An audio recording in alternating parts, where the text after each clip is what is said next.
I discovered a massive chunk of gold. I didn't shout out. Instead, I turned around to look at my companion behind me. Fortunately, my companion was focused on fixing the car and hadn't noticed anything unusual about me. While feeling relieved, I also quietly calculated how I could claim this gold for myself. My sneaky behavior quickly caught the attention of my companion, Mike.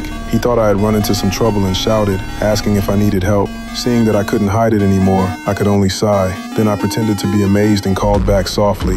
Hey! Come look at this!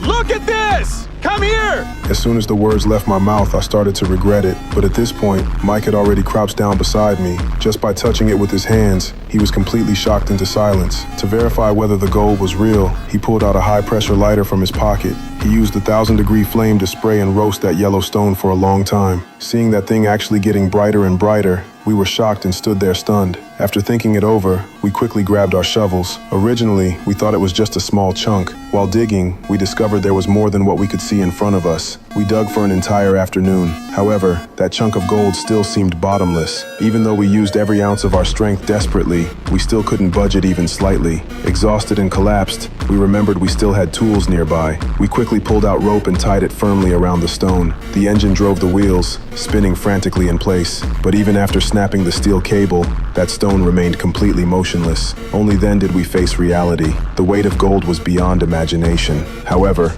we had no time to get excited, because in this desolate desert, the howling of wolves had already begun echoing. This was an extremely dangerous signal. Unwilling to give up, we could only quickly gather branches and start a fire to threaten the wild beasts. At this moment, we were still working together, but when night came, neither of us could sleep.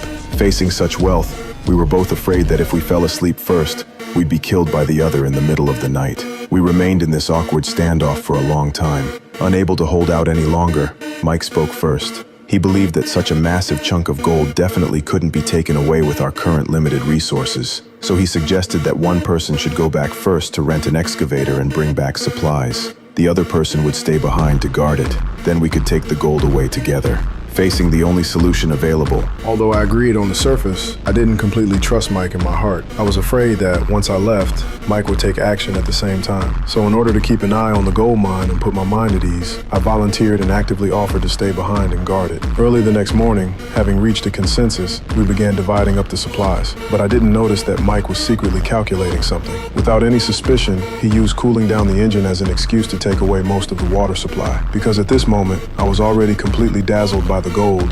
Even though he only left me with a tiny bit of food, I completely believed that he would soon return with the excavator. Before leaving, he repeatedly reminded me to make sure I waited for him right there until he came back.